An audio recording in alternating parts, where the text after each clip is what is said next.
KoitCast.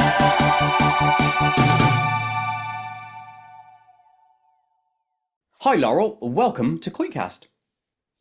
Well, thank you so much for inviting me. That's no worries. You came highly recommended by Anne. I think it was Anne Albers that recommended you. Yeah. Yeah, excellent. So yeah, cool. Here we go. Let's first start off with, in your own words, who are you, where you're from, etc. I'm a pretty simple, down-to-earth, normal person. I was born and raised in Eastern Washington, farming community. A lot of my family is still over there, big cherry farmers. I now live near the Seattle, area. Hmm. Um, was married, kids, normal life until my son died. And then things started to shift. And then things changed for you. Yeah, clearly. Mhm. That's clearly a massive shock and change in your life. Was that technically your introduction, if you will, to the paranormal world? Was that it, the door? Well, I grew up always knowing things. I just Ah, knew things. I didn't know the outcome of things, but I just knew things.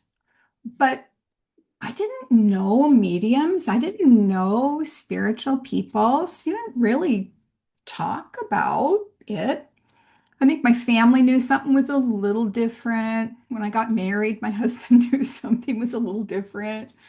The kids would joke, boy, if mom says something, you better pay attention. But that was kind of it until my son died. He died instantly in a car accident. And that sort of lifted a veil. Um, and all of a sudden, he started showing up and bringing people to talk to me. awesome. Right. Obviously not the death part. I'm really sorry to hear that.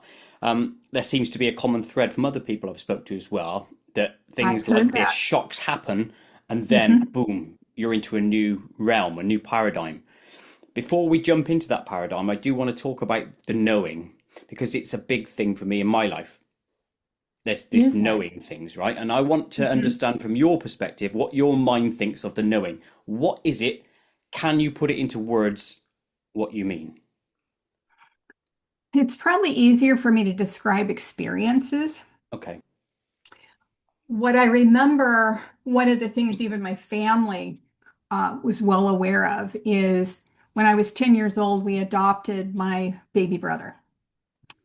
And from the time he came into the family, I kept saying, we're going to lose him, but I don't know if we're going to find him. He's going to get lost.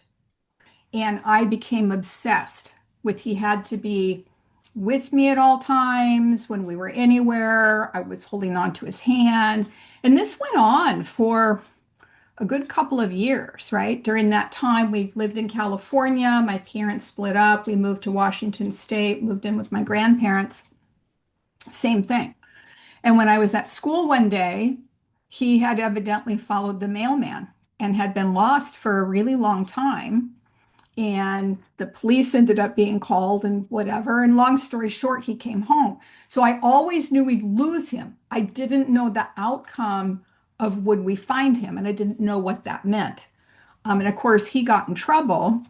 I was a little hysterical, and they thought at first that I was upset because he was almost like my child, right? That he had gotten in trouble. And it was my grandmother that said, don't you realize this is what she's been saying for 2 years? So I've had a few of those experiences, some that were a little frightening with what I felt or saw, but I didn't know how to handle it. Like you didn't know, what are you going to say to people, right? Um, as I got older, simple things. I work as a recruiter on the side. I have for years. I'd meet a person. I know you're the one that's getting hired. Um, I know when people are going to call. I know just simple everyday things. Sometimes I'm just like, oh, that's that's going to happen. What's it like for you? Is it similar for you? Yeah. there's no advanced warning of things. So, as an example, I used to be in a job and I was under threat of redundancy, right? Mhm. This and that came about. I didn't know it at the time, but when I went into this meeting with this person, it was an innocuous meeting, but I came out saying, right, they're getting rid of me. I knew straight away. I don't know whether it's body language or anything that person gave away subtly, or whether I just genuinely knew something, psychically or spiritually, whatever you want to call it. But I knew, and I've known other things in my life where I say, right, I know this is going to happen. Not an event, not a big world event like the World Trade Center or anything like that, but I just know small things as well, like you said. Yeah. It's weird, but I don't see, this is one of my questions I was going to have for you. Is it a natural human ability that we have, i.e., good judge of character, or is this a connection to somewhere else that we're pulling stuff to us? What do you think that is? I I think it could be a combination of both. I think when you're in tune and having what we call the knowing, which I have heard from other people is quite common when you're connected spiritually, I think a part of that being in tune, you can read people and you can read situations. Hmm. Whether you want to call that energetically tapping into a person. Um, my other son, who we don't talk a lot about my spiritual gift with him, he kind of likes to shy away from it. But he called me the other day and he was talking about how he went into this big meeting with all these people around the table. And he instantly knows this person, you know what I mean, is this, or don't go there with this person. You know what I mean? And Hmm. I'm like, Mike, don't you realize that that's what I do? He goes, well, I just thought everybody did that. So I think that knowing and that attunement, if you will, or ability, I think they must be connected somehow. And then obviously on the scale, you've got some people with bigger peaks, which is where you would assumedly fit in. Right. You'd be Well, stronger on that and scale. recognize I'm still new at this. I've only been doing this for about 4 years. My son passed 5 years ago. So I'm still learning, you know. Um, and Anne is one of my mentors that I work with. And one of the other mentors is a wonderful medium named Chelsea, who was the very first person I connected to after my son passed and got me started on this journey. Um, so, yeah, it's interesting. And it's interesting to talk to people that have the same gifts or experiences to try to figure it all out. Well, I like that's exactly it. It's trying to figure it all out. That's what I'm doing with this whole KoitCast experiences, right? I just have questions in my head that I want answers to. So I speak to people who should have Mhm. answers. Right. The pain comes when you can't get concrete answers to questions that you have. So you're always reaching. I don't know whether that's a Right. design in the Right. system. Well, and I think different people have maybe different interpretations That of could be it, these yeah. experiences, right? Um, I know for me, when I talk to people and I'm having experiences, if it resonates in my heart, I know I'm on point. So, but there's so much more. There's so much, right? Everything you learn and every connection I have with spirit and journeys they take me on and things they're showing me. I mean, there's just so much more.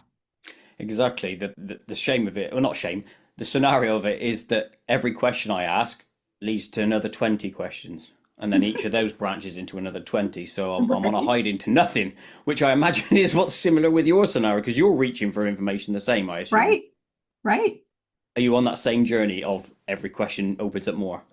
Oh, absolutely. You know, and then I'll call and go, hey, I just had this happen. What's that?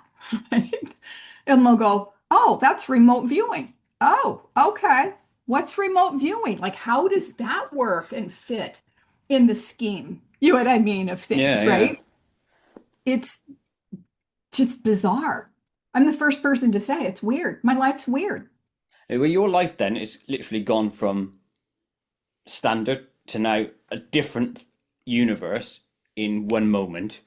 So I want Absolutely. to not to bring up the pain of that moment. So let's just go slightly after when you saw your son.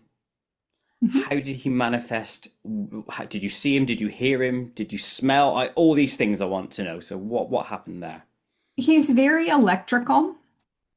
So, and I don't know how to describe, there's an awareness, that happened. Well, let me back up a second. When I got home and found out what happened, I saw him. So he came to me. I physically saw him. And of course, at that point, in your mind, you're like, well, did I make that up? I don't know. That's him.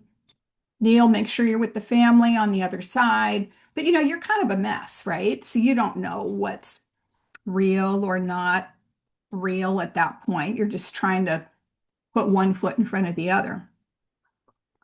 Um, I now know, I always knew I would lose my son. Something told me for years, oh, hang on to that keychain he gave you in eighth grade. Oh, hang on to that teddy bear that says, I love you, Mom. None of my other children, but those were things that something told me you need to keep these possessions. Um, Well, you weren't consciously aware of it at the time, presumably, but it was just like small bits adding up. Or it's did you funny, have I that was inkling? kind of like the knowing. I consciously remember they said, hang on to these keychains, hang on to this. Oh, but it's like all the other small incidental things in life, right? I also know about 6 to 8 months before he passed, I started getting a feeling. And I called my kids in Eastern Washington, which is where Neil lived. And I'm like, something's going on with your brother. You need to check on him. Something's going on. Something's going on. They're like, oh, Mom, he's just partying, quit worrying. You know what I mean? Everything's fine. And I just kept saying, something's different. Something's different. I'm feeling it. And the medium, Chelsea, who's now a great friend of mine, my children had connected with her to talk to their father who had passed on the other side. So when I met with them after that experience, I said, how was it? They said, well, we think she got something wrong, and I go, well, what was that? And she goes, well, we asked a question about our mother. She goes, oh, your mom's a hot mess right now. She's worried. She's going to go to the doctor. She's totally fine. And they thought it was wrong. And I'm like, nope. I made a change in my medication. She was absolutely on track with that information. I go, what was the other question? Well, we asked about our brother because he wasn't there in the reading. And she says, I don't think you can help him anymore in this lifetime because he knows his time is short. Hmm. He died 2 weeks later. And during that period of time, I felt the freight train coming and I couldn't stop it. So Yeah. Wow. that's kind of the precursor to him passing. And then I waited about 3 months after he passed to try to just be human and reached out to Chelsea myself for a reading. And I didn't tell anybody. And it was so powerful and so healing to hear him, his personality, the information, the evidence, the things. And at the end, she's the one that called me out. She said, you're psychic, you're clairvoyant, you're meant to be doing this work, and you and your son have done this in many lifetimes. And this is why this is happening. And so she's the one that kind of started me on that journey. And you had seen him on obviously the day he passed. Between then and your visit to Chelsea, how many times had you seen him? I feel like I saw him all the time, but more in my mind's eye or in my third eye. But in that interim period of time when you're in such deep grief, you don't know, or am I making that up? Am I, you know what I mean? Conjuring that. But I also started to accept it because when his father had passed years previous, every morning I was woke up and we were very close. Even though we had been divorced and I'm remarried, I was very, very close to my ex-husband. And a different sound would go off and wake me up at like 3:30 in the morning. And I remember walking into the office because it sounded like the computer was booting up or Hmm. whatever. And I walked in there and I knew, I told my current husband, I said, Chuck's living with us in the house right now. I'm kind of worried. Like, why is he here? Why is he not on the other side? And so when I asked that question out loud to him, the next thing I saw was kind of like somebody lined up the whole family and took a big picture of you at a reunion. And I think he just was letting me know he was okay. And I had the same experience with my son. But again, it's all new, right? You're trying to process, is this grief? Am I making it up? What's happening? But then he brought me Chelsea's father when her father passed, right? And I remember I was so nervous, right? So here's this person who I think is this wonderful medium who connected me to my son, and I'm this fledgling trying to figure these things out. And I was so nervous to tell her because I didn't want to be wrong. And I remember saying, "Hey, Chelsea, I kind of think I have your dad. Here's what I'm seeing," right? And I'm seeing, did he have a recliner? And I'm seeing, you know what I mean, two kids on his lap, and I'm repeating all these things to her. And she goes, okay. And she was very calm. She goes, okay, let's break this down. And she walked me through. Yes, I bought that recliner for my dad. Yes, I have two children at these ages. Yes, they would sit on its lap and watch football and all the things, that I described, right? And that was probably my first time that I got information that I actually shared it with somebody and got the validation that, yeah, this was all correct, which was a little mind blowing. Yeah, I imagine it would be. I can't. I'm trying to put myself in those shoes, and I'm sure I would have the same reaction as you would. But I want to get to the. This is always fascinating me, and I always try and drill down into this. Everyone's experiences, how you physically see or know, or how do you perceive the data or information, or however you want to put it. Are you seeing it like a memory? Is it different to a memory, or do you see it in the physical world? How did you see your son, do you think? The day he passed, I remember going out on my back deck and I felt that I physically saw him Okay. walking towards me. When I'm doing client readings and sessions, I feel like I'm seeing him like a memory, like through my third eye.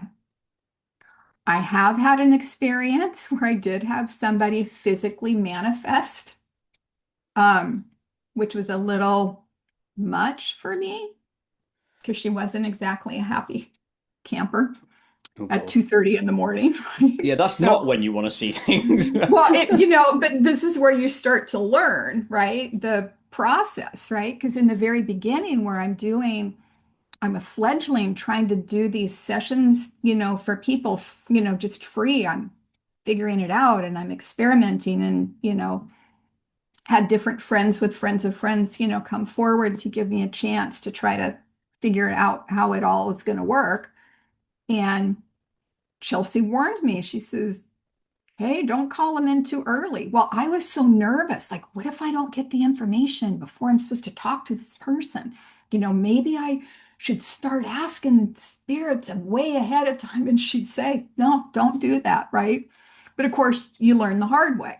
Well, I tried to cheat and say, "Well, I'm really going to meditate tomorrow morning. But if you have a message," well, that's when the woman came in, that night and physically, you know, woke me up. And I was kind of like, I'm sure you're really lovely, but I need to sleep, so I'll talk to you tomorrow Right, so I morning. have to ask you about this. You're in bed. How is Hmm. it? How did she manifest? Is she over like here looking at you, or stood over there or anything? Yeah, she was like literally right there in her church clothes, pillbox hat. I remember it to this day. Little purse hanging on her arm, pearl necklace, and she just was not a smiley woman, right? And I was not prepared for that. Like that was quite shocking for me. Well, it would be for me. I don't want to wake Hmm. up and then see somebody in my room. That's Hmm. weird. Yeah. And I immediately said, I'm sure you're really lovely, and I'm really sorry I called you in too early. If you're for my client tomorrow, I really need to go back to sleep. So I will talk to you tomorrow, when you come in. And what was funny is the next morning when I was doing the session with this client, um, I said, I have this lovely woman. I think it's your grandmother. I described her. She goes, oh, yeah, that's my grandmother. She wasn't a very smiley woman, right? So I immediately got the validation, right, of why I had that kind of impression that she wasn't, a smiley woman. I was quite shocked. I have a rather large question for you, and you may not have the answer, but I'd be interested to hear your thoughts on it regardless, right? So you mentioned earlier that um, you and your son have done this work across many lifetimes. The question I have for you based on that, and we'll branch into more afterwards, is why do you have to do 30, 40, whatever many years it was before you started off into this new job, so to speak? Why the before time? Why not do the job straight away? I don't 100% know the answer, but what I have learned is that I just trust spirit. There's reason. They see more than I see in this lifetime. I also feel that when we come into each lifetime, there are certain things that are predestined, or you definitely have free will to change things, but I think there were points in the road that were laid out. Um, I believe this was an agreement that my son and I had when we came into this lifetime for this experience. I'm very peaceful now about his passing because I do see him all the time. Um, so I don't 100% have the answer, but I just trust that it was probably laid out this way for whatever reason that I may not know the answer to right now. To throw you a bit of a curveball, Good, I like those. at this at the same time when my son passed and I started to have this experience, my sister did at the exact same moment. So my sister and her wife also do this work a little bit differently, but she never had an awareness or a knowing like I did. So she was quite shocked when she started to check things out and experience it. So they also have their own practice. So two awakenings from one moment. Mhm.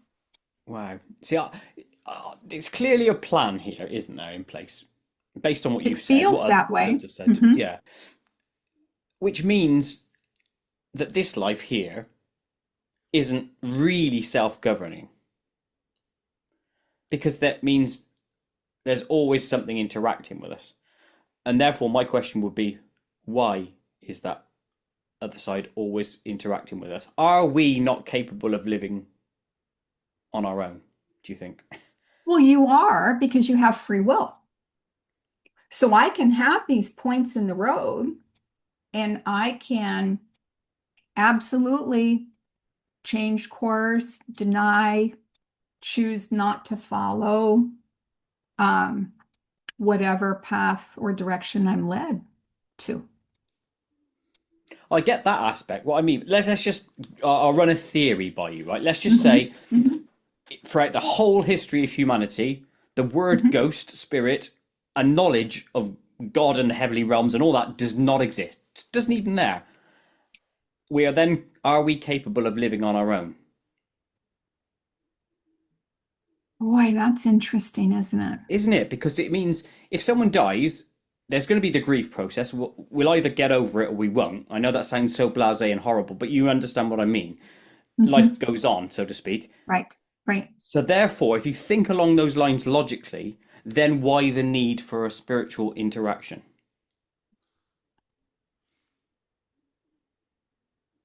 I'm not quite sure how to answer that, except that I believe, and you've probably heard this before, Earth is a school.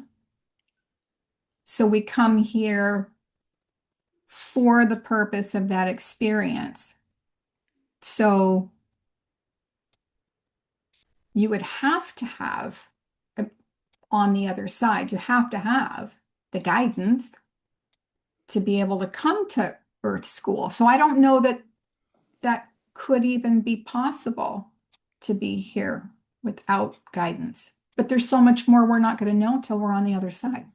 I know it's a difficult question to ask, but Right. I like to Very. postulate these theories because I want to. I'm always fascinated by the whys and the hows, Hmm. and Hmm. that's why I ask those sort of questions. But yeah, if this truly is a school or even a prison planet, however we want to look at it, you would understand there would have to be some interaction from teachers, mentors, Right. prison guards, however you want to look at it. I Hmm. do get that. I just like to postulate this theory with loads of people. What ifs. It's fascinating. It truly is. It doesn't seem appealing at all to be here without guidance or God or angels. It doesn't feel appealing. Well, no, because any measure of help and comfort is amazing, right? But if Right, you didn't have that, it didn't exist, you wouldn't know any different, and therefore it wouldn't be unappealing or appealing because it wouldn't exist. Do you know what I mean? right, So it would be right, the norm. right. It's just a fascinating one, anyway. How do you think your gift works?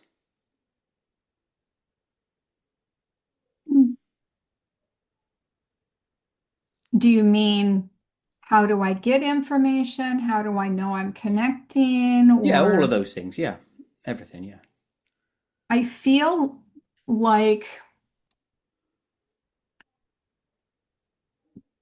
like there's just all these frequencies, and it's kind of like I'm this radio tower, and I'm just tapping into the frequency of the people that want to connect with me. And that's what I'm doing before I do a session, is I am raising my frequency.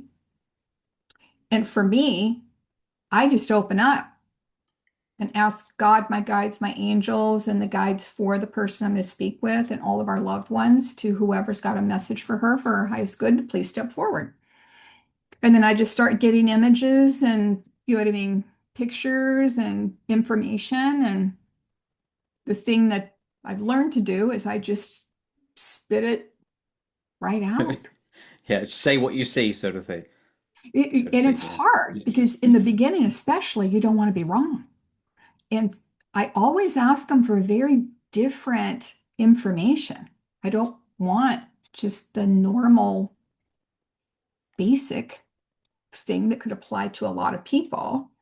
But it is a little bit hard sometimes when somebody's showing you the man who's patting the head of the alligator and being brave enough to say to a person, I don't know if this makes sense, but I have this gentleman and he's patting the head of an alligator. And she's saying, oh my God, my dad lived in Florida and he did. He had this pet alligator that he used to go, right? Yeah. Um, but I remember that one because I remember kind of arguing a little bit with Spirit, going, seriously, I haven't talked to her before. You really want me to say that? You better be right because here it goes, right? So, um, You just but said that's something lush there, right? Which is you better be right. Are they ever wrong? no. And I have had to also learn that. I remember meditating for, again, a new client, and I got no people. I do get guides and angel messages for sure, but oftentimes in my preference is I like to have some type of evidence so that the people that I'm talking to know I'm actually connecting with the other side. And I remember doing this meditation, and all I kept getting were these three dogs. And they're showing me their toys and they're showing me things. And I'm like, aren't there any people here? I kind of was a little bit panicky because I was still kind of new. But I've learned, you set the appointment, you just log on and it's all going to work out. And I did connect with her and I said, when I was asking for anyone that wanted to step forward with a message, I go, I just kept getting these three dogs. And this one had a ball and this one had a tug toy and whatever. And she started to cry and she goes, that's all I wanted to talk to. These three animals were at pivotal points in my life. And I just lost the last one. And I wanted to know that they were okay. And I wanted to know. So it was so fulfilling for me to know, okay, you gave me what it was she wanted. And Mm. I had to trust that experience, not just what I thought the experience should be.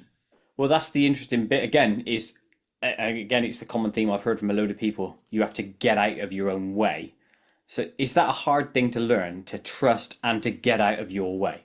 So Laurel doesn't play a part in Absolutely. it. It's for me, it was probably the biggest hurdle to get over because, again, it was so powerful when I was the person getting the reading and connecting with my son, right? It was so powerful that when you're now wanting to do that for someone else, where you tend to get in your head is, am I really seeing that? Is that accurate? Is the information right? This is where you have to kind of get out of your way and you just have to just regurgitate what's coming. And then once you get the validation, it's a lot easier in that moment, right? Because then the channel is wide open and you're just kind of free flowing. But in the very beginning, right, when you're new, that was the hardest part for me. And then I bet you go, Absolutely. phew, because that I- must be a big relief. Absolutely. Mm. It's yeah, it's different work. And again, I'm still new enough at it. I'm still learning, to just trust spirit. Here it is. Let's go. Log on. Earlier, you said you have to open up. I'm always fascinated by this, and every time I have someone who's mediumistic on, I always have to ask them this sort of question. How do you open up and turn off? Um, I think everybody teaches the way they open up. So there's like 5 million different probably methods or meditations or practices different people do. In the very beginning for me, I would try to kind of climb this ladder, and there's a door at the top, and there's light, and I had this visualization that was given to me. And I found it very cumbersome, right? I could get in there, but it was kind of like, am I seeing the door? I'm not sure. Is that really a light? Whatever. Keep climbing, climbing, climbing. It was very cumbersome for me to get in the very beginning. When I first connected with Anne, this is one of the things that was most powerful for me. She didn't know me from Adam. I had just shot an email and said, do you ever do mentorship? Our very first session, because I had been thinking in my head, I've got to find an easier way to get in, an easy way to get in. And she immediately said, oh, Neil's here. I go, you know my son's name? She goes, no, I never get names. I go, well, that's my son's name. She goes, oh, you want to play? He says, you want to play. He says, you want a faster way to get in. She goes, picture your heart. Diamond, Neil Diamond. This is one of my big messages from my son because my mom played Neil Diamond music, whatever. So anyway, she goes, picture your heart chakra. It's a diamond, right? She goes, open it up, fill it with God's light, shoot it through your head, and bam, I'm in like that. So for me, that's what I do now is I just go in and I say my little prayer, for 2 seconds. And I just sit there and I feel warm and fuzzy. I'm excited and I feel my heart expand and I just run it up through my head. And I'm in a room and everybody's there and there's shadows moving. And I start asking for who's got a message for whoever I'm going to talk to. I need to ask two questions on this. You said um, you just shoot your light up through your head. To me, Mhm. that sounds like what the hell? That's a big thing. How do you just shoot up your heart energy through your head? How are you doing that? I don't understand. You're visualizing it. So I feel my heart get warm. I Okay. just see it fill with light in my head. And I'm kind of like, all right, I'm ready to connect. And I just feel it go straight up. I don't know how else you're creating the picture in your mind. I don't know. I think you'd Just have to like be when good at visualizations because I struggle to do that, I think, a lot of the time. That's the problem. well, it's funny because it's so simple, really. But it feels like because it's so simple, how can that be real? If I ask for protection when I go out in big crowds or whatever, because I'm very empathic and I pick up on a lot of energy, which is hard for me. I'm just like, God, wrap me in a bubble of light. Okay, done. And I go. It's so simple. It's hard to believe that it's real. But the more you connect with spirit and the more you accept these things are real, you just don't question. So does that then become a spoken thing when you said, "Oh God, wrap me in a bubble" or whatever, or are you again visualizing yourself within a bubble? Yeah, I do visualize. Okay. I'm like, wrap me in a bubble of light. I just see a bubble of light. Okay, I'm good. The reason I asked that question is I didn't know whether we're talking about the power of words, invocation sort of thing, versus a mental request. Um, I typically do most just mentally. I don't speak a lot out loud. I do speak aloud when I do my opening prayer when I go into a session with a client, but most everything I do is in my head. Cool. Okay. Well, thank you. The second question, you said you go up to a room where shadows are. Mhm. That presumably is the people who are on the other side. Is that room just sort of an analogy for you, a pictorial analogy of their realm? Is that all that is? It's just it's how it presents to me. So when I'm asking God, my guides, my angels, to connect for this person, you know how you close your eyes and your eye, it's black. Hmm. I see that, but I start to see movement and I start to see shadows there. And I don't know how to describe it. I know there's an assembly of beings that are in this room. I feel it. And then I just start to ask for who's the person that's got messages, and I'll start to see somebody move forward, and then they start dropping pictures in my head. Nice. That leads to this question. Sorry about this. I always Mhm. go down these threads. Is that room just for you, or do other mediums go through the same process? So they see the same room, they see the shadows come in and stuff, or is it just what works for you? That's a really good question. And I don't know that I've ever asked any of my other medium friends if they see the same room. Because And imagine I if don't they all know. do. Imagine if they all do. That Right, that is right. 100% validation in itself. There's a room that exists there, so to speak, a Hmm. room. Um, Hmm. and then that could be part of the process, couldn't it? If you get to the room, you know you're winning. You're a medium Right, sort of thing. right, right. Interesting. Maybe a question for one of your friends in the future. I don't Well, know. that's what I'm thinking, and now that I examine that, it's kind of like when I'm in the room, I know that I'm tapped in and I'm in the space. But then I don't really see the room after that because now I'm just working specifically with whatever spirit or guide or angel is stepping forward and information that's being dropped to me, Gotcha. No, if that that makes makes sense. sense. 100%. Now, when you realize you've got this ability and you're connected and you're getting information, presumably the Laurel part of you will Mhm. have questions that you might not go to other people for. You might not go to a mentor at that stage. Are you constantly asking questions to get answers about this whole scenario? Um, you mean asking? Like when I'm first getting spirits to come through and am I just asking them, who are you? And Yeah, all these sort of things like who are Mhm. you? Where do you live? What, where are you? All these sort of things. I think for me, no. I didn't ask them specifics about themselves. When I was new, I was more like, oh, if you're here, there must be somebody I'm supposed to give a message to.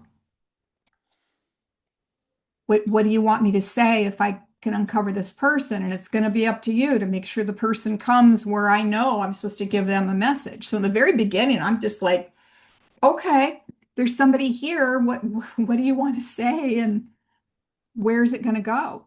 Um, I actually did back when I was starting, um, I thought that I had missed an appointment and I had gone and done meditation. I got all this information. And then I realized you didn't miss the appointment. And then I remember stepping back and go, well, why do I have all this information then? And I just wrote it down, stuck it in a book, and put it in my drawer. It was actually during the holidays about 2 years ago.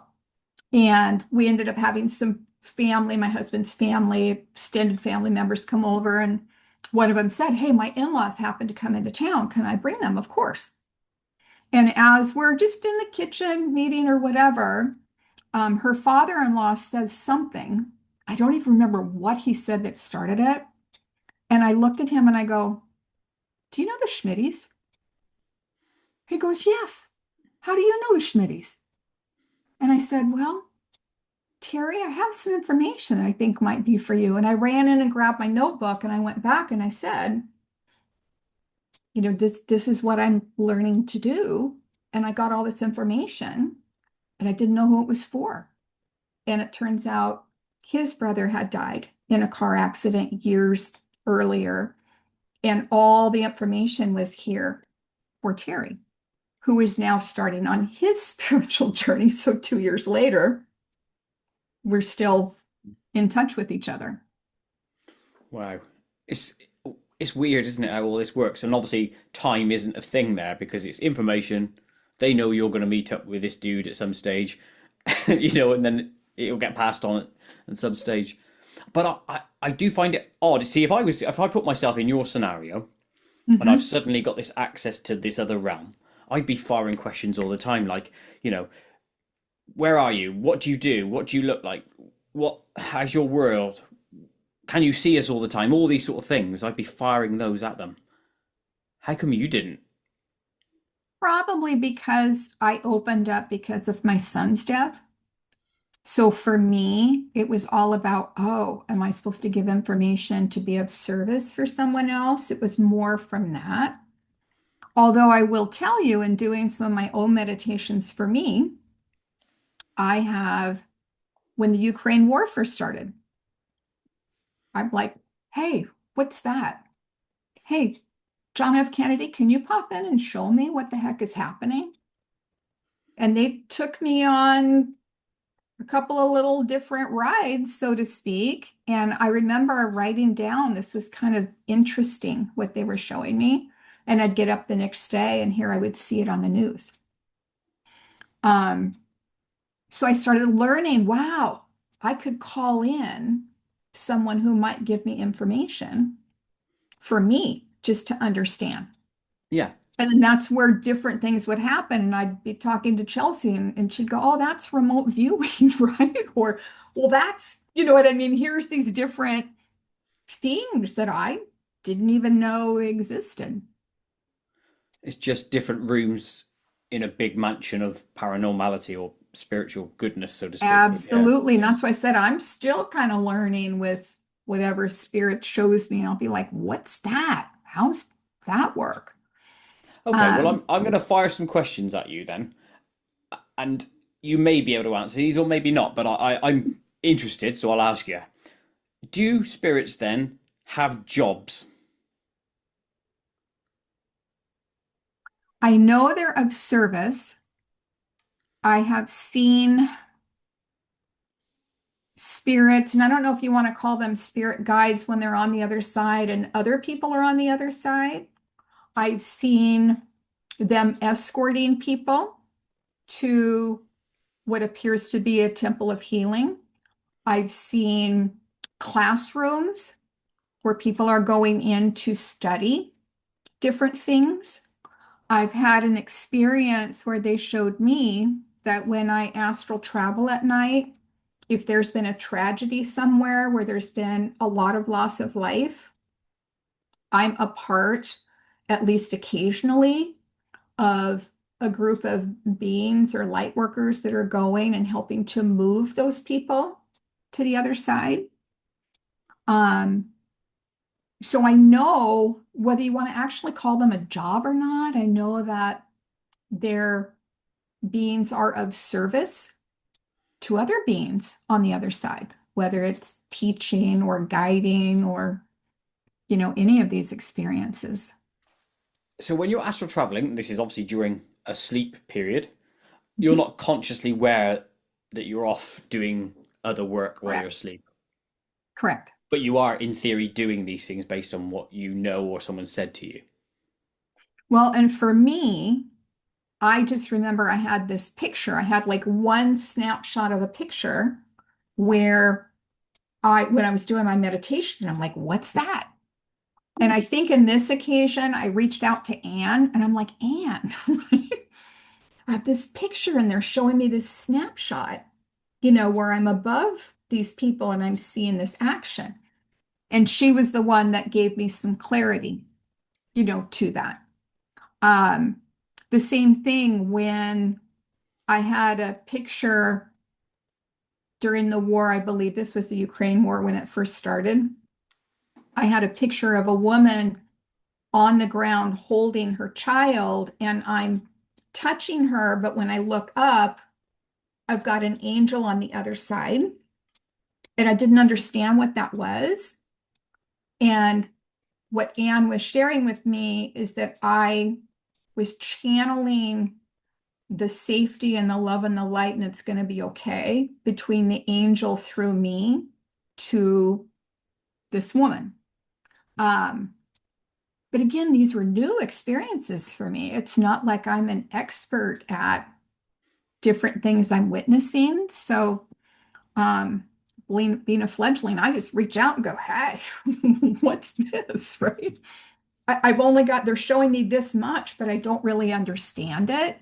And when you talk about being in your head, even though I can go ask the question, when you're new enough, I get in my head asking the question. So sometimes I need the validation of a Chelsea or an Anne or other associates, right? To say, I've got this. Here's what I think I'm understanding. Can you give me some clarity, on that? Agreed. And that's how I would be as well, I think. I'd want to have loads of questions in my head and then I'd want some measure of resolution. And you need that Right. validation like I would. Do they sleep? I don't believe so. See, I've never the reason I seen. ask that is this question, right? Imagine they sleep and then they're astral traveling somewhere else that's not here. They're going up, and you know what I mean? So it's like that Russian doll Right, sort of thing. right. But you don't think I've they do? never seen anything that indicates to me that they sleep. No, that's fair. It's a question I Yeah. wrote down, so I have to ask it. Hmm. Um, another strange one. If they're always around us, which presumably they are, and they always can see us, aren't they bored of us? No, because I don't think they're only living our life. The way Spirit has shown me in many sessions and meditations that I have done, um, is that they're just living in a different dimension, but still within, you know what I mean, our dimension. So we can't typically physically see them because they're vibrating at such a high level, but they can lower their vibration so that I can meet, in that Hmm. medium. So they're still living their lives. They're still doing their explorations. My son's a tour guide for a couple of people that have passed on. I think they go to different planets. I think they go to different universes. I think they go to different areas of study and things that attract them. But they're also very well aware and in our space, especially at important times, to let us know that they're still connected and they still love us from the other side. It sounds an amazing place, doesn't it? Absolutely. I know. Absolutely. Hmm. And I don't want to make this sound awful, but it makes you want to go there now. And I don't mean that in I'm taking my life sort of way, not at all, but that what it drives the mind to. Does that make Well, sense? I think like I have absolutely no fear of passing on. None at all. Um, of course, I think when you have a close family member on the other side, that helps take a lot of fear away. But there's so much more. So I just kind of like, okay, what am I supposed to do with the rest of my time that's here? Help me be of service so I can help other people. And when it's time to go, I have no fear at all. I'm with you, by the way. I have no fear, and I'm happy living here. By the way, I don't want to move Me on too. randomly just Me to too. experience there. Because what's the Yeah. point? I'm here. I might as well enjoy this. But I'm not looking forward to the death process if I get an illness. That's what I wouldn't want that. And Right. I know when I spoke to Right. Anne before, I think you can almost make your own passing. I think she said to me, Hmm. you can manifest an easier passing if that's what you truly want. Hmm. I want that. I'm kind of at I don't think any of us would choose, right? A difficult passing. I think if it's a logical choice, it's not going to be what anyone would envision for themselves, right? Aye. I'm in the mental space of, I think it's already predestined. I'm just trusting that there's reasons for whatever that is for me. And so I just have no concern. Whatever it is, it is. And there it is. There's that phrase. Whatever happens, happens. It is what it is. Tough. You know, you're there, you've got to Yeah, go through it. absolutely. Absolutely. I have two more questions for you before we enter the Koit zone. Um, Again, might be a hard one for you to answer, but I have to ask it. How do you see the universe and all of the realms working? If you were to try and put it down to some sort of phrase, sentence, or a diagram, what is everything? What I see, it's very, very busy. I think there are God, higher power, whatever, that's a part of all universes and all universal law. I think everything I see is positive. I don't see any strife, difficulty, any of the things that sometimes I've heard other people refer to, wars of what, I don't see any of that. I think they're such higher beings. I think that they're beyond those things. There might be some things I'm not aware of that would be scientific or, you know, projects that have to be mutually worked out for whatever reason. But I just see very busy universes, planets, people coming and going, and I see a sense of coordination. I don't see anything negative or concerning. Okay, thank you. Which leads me to this question. And this doesn't have to be psychic medium related. This could just be a random weird person you meet in your life. But I want you to tell me something strange that has happened in your life. Something that sticks out for you. Um, well, this probably would be more mediumship in the beginning. And um, it was interesting because my husband was with me. So Okay. it was, he's a little bit on the journey with me, right? I mean, I only probably share about this much, with him, but Out of this much, yeah. exactly, exactly, right? But he's witnessed a couple of things, right? And he's had a lot of death in his family that I think it's brought him a measure of comfort, but he only wants to know that little bit. But we were in the motorhome traveling back from the ocean. And as a passenger, I just tend to space out when I'm going down the road. And we were approaching a bridge, and all of a sudden, the windshield wiper on my side of the motorhome just kind of went bam, bam, like wake up. And as soon as I like start to pay attention, I do see a man, a spirit, by the bridge, and he's wringing his hands and he's telling me that he had jumped off the bridge and he had killed himself years ago. And he was kind of stuck here and miserable. And so I just automatically said, your life here is what it was. It's okay. That's over. There's so much more for you on the other side. I'm going to call in some helpers, right? I brought in Archangel Michael, opened things up, moved him to the other side, thought nothing of it, right? This is all in my head. So my husband has no idea this is going on. And how fast is this going on? It's You're probably a 5 minute Oh, okay, quite long now. conversation. Yeah. Um, and so, well, because sometimes I have to make sure, do you know that you're dead? You know what I mean? Are what's happening? So it could be 5 minutes, but we're on the other side of the bridge now. And my husband looks at me and he goes, how the heck did that happen? I go, what? He goes, look at your mirror. Well, the mirrors on the motorhome are very heavy. They're meant to withstand wind, right? And you can't, ours is a big bus. It's like 43 feet long. So you can't drive it if your mirrors aren't working. And so I know they were fine. But the mirror on my side, it wasn't pushed towards me. It had pushed all the way back out on the opposite side. So he had to pull over to be able to fix the mirror. He's like, how did that happen? I go, well, I don't know, but there's a thing that happened on the bridge, and that's the only thing that happened different. So that was a little bit of a unique, different experience. Definitely unique. It begs the question why the need, assuming that that spirit or somebody else moved that mirror, what was the point of moving the mirror?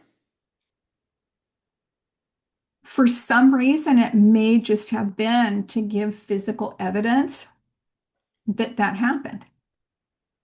I know when you talk, even think in your head and ask spirit for things, right? Or just think about things, they will come and try to help you and manifest things for you.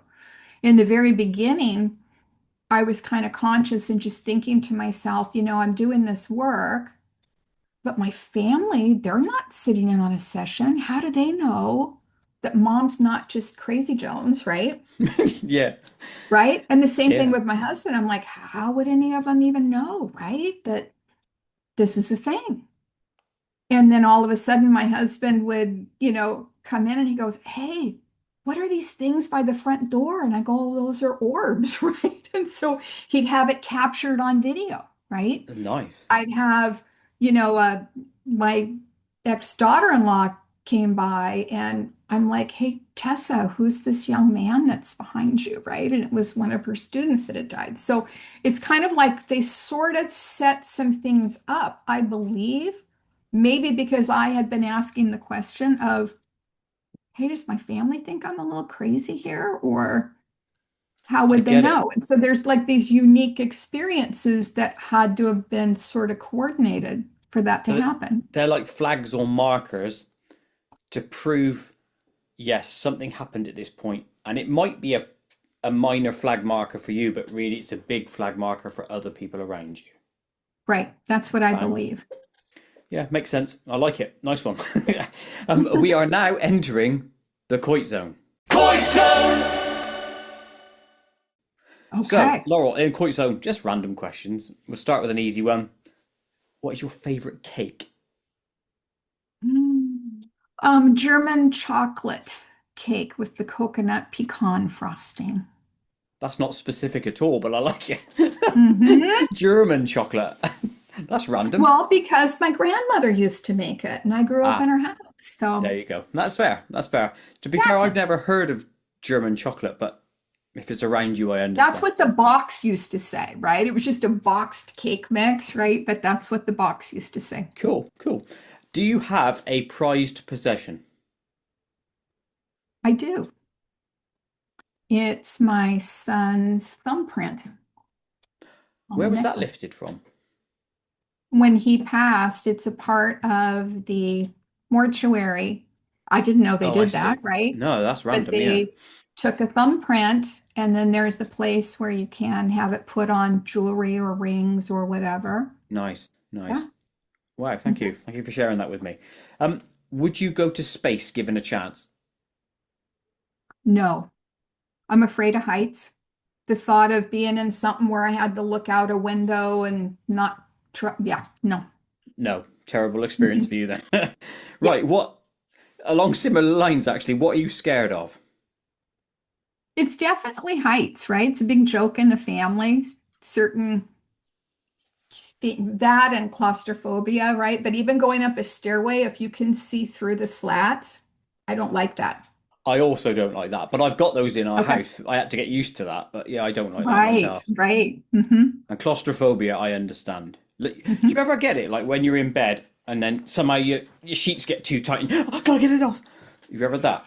Not so much. My father was very claustrophobic, and I didn't think I had it until I had to go have an MRI done on just my knee, just my knee. And they, you're on the thing and they push a button and you start to go in, and that's where I like lost it, right? And they're like, it's just your knee, but it's inside of a thing, right? That's where I'm like, oh, okay, here we go.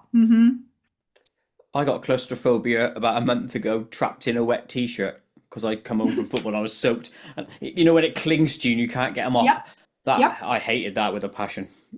My dad used to scuba dive, had the same experience, right? Yeah, With the horrible. scuba outfit. Yeah, it's almost like if I had a pair of scissors, Andy, that sod the t-shirt. That's Yep. going right for that. Um, what is the most ill you've ever been? Mm. I had a kidney issue probably 10 years ago. And it just was repeated procedures for about 6 weeks. And then they finally said to me, well, we're not able to get into the spot we're trying to, so we're going to pull the tubes out and let you heal up and deal with it later. And I remember saying, I didn't know that was an option. If I knew it was an option, I would have opted for that To like begin five with. weeks ago. Yeah. Absolutely. So I learned a lot through the experience, right? But no issues since. Good. So that's a win then. That's nice. Yeah. What is Yeah. the funniest TV show to you? Friends. Fair I can play. relate to Friends. It's one I've never really watched, but I know a lot. It was big in America, obviously. Yeah. Hmm. Who do you resonate with out of those characters? Well, I'm definitely Monica, so I'm very weird. I like my house is clean, but inside the cupboards are clean, and I like organization and I like, those things. Um, but then I look at Ross, right? And Ross is a little bit like my son Neil that passed, right? So I pick up family members from these characters, and it just makes me smile. Cool. I like that. Um, Yeah. tell me a story about a spider. Something that happened to you. Hmm. Nothing really happened to me, but I don't like crunchy bugs. I don't like bugs that would pop or, you know what I mean, if you stepped on them.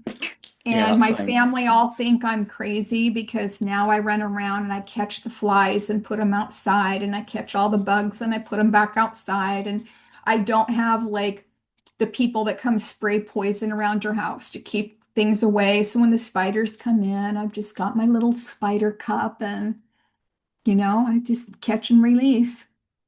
No, that's good. I would not Yeah. like to kill things myself, but spiders can make you go. I just wondered if you had a story, but that's okay. What is the worst Christmas present you've ever received? Mm. Oh, have I gotten a worse one? Come on, everyone's had a crap present at some stage.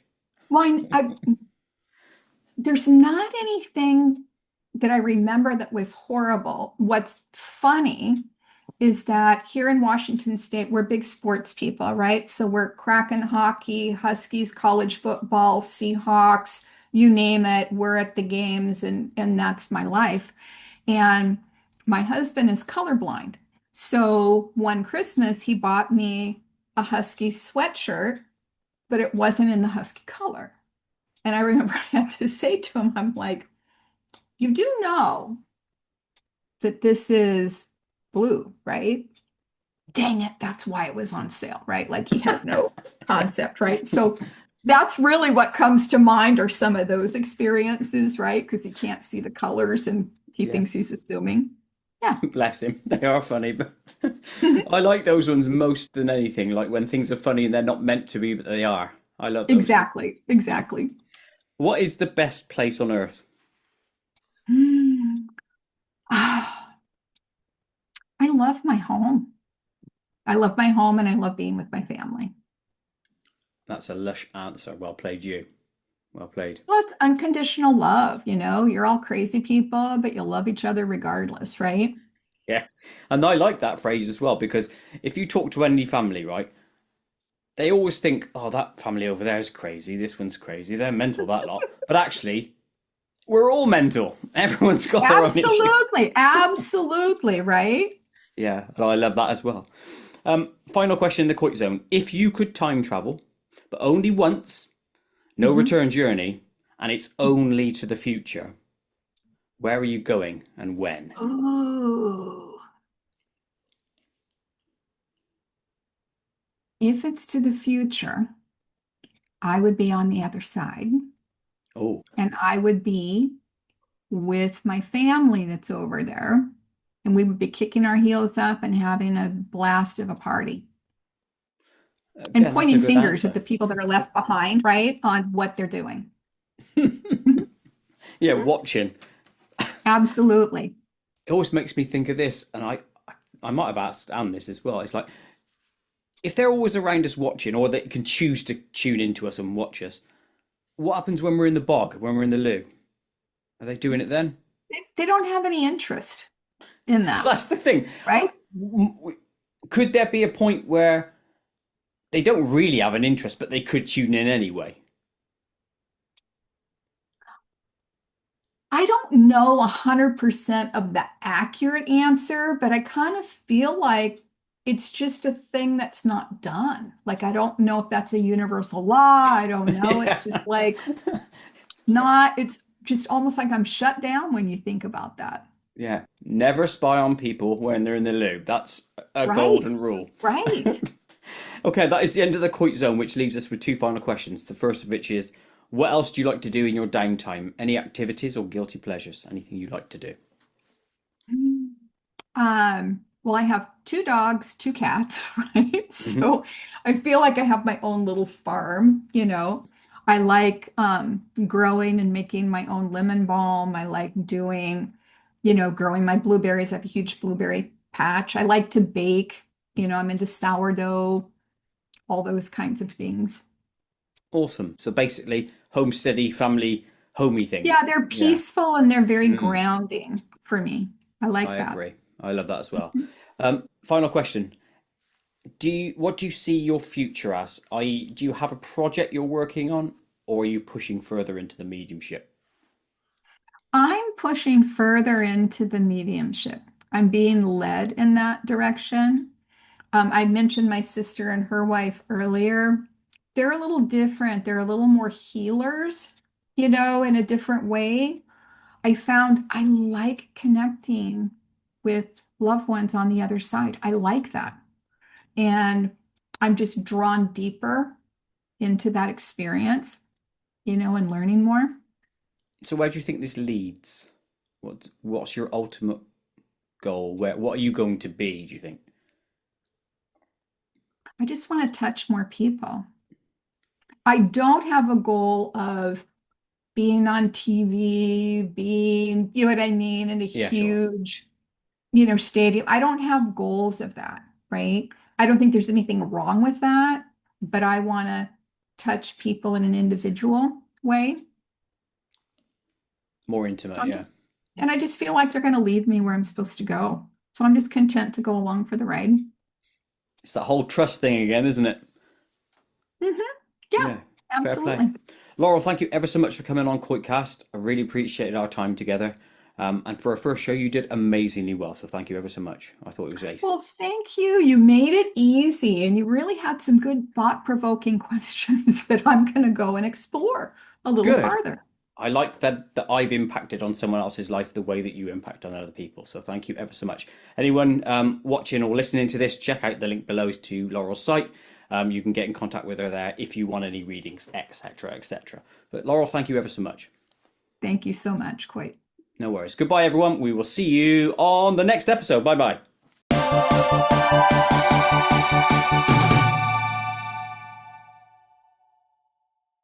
To watch other KoitCast episodes, please click the image top left. To subscribe to my channel, please click the image top right. Please like and share to help KoitCast grow, and most importantly of all, please click the notification bell so you never miss an upload.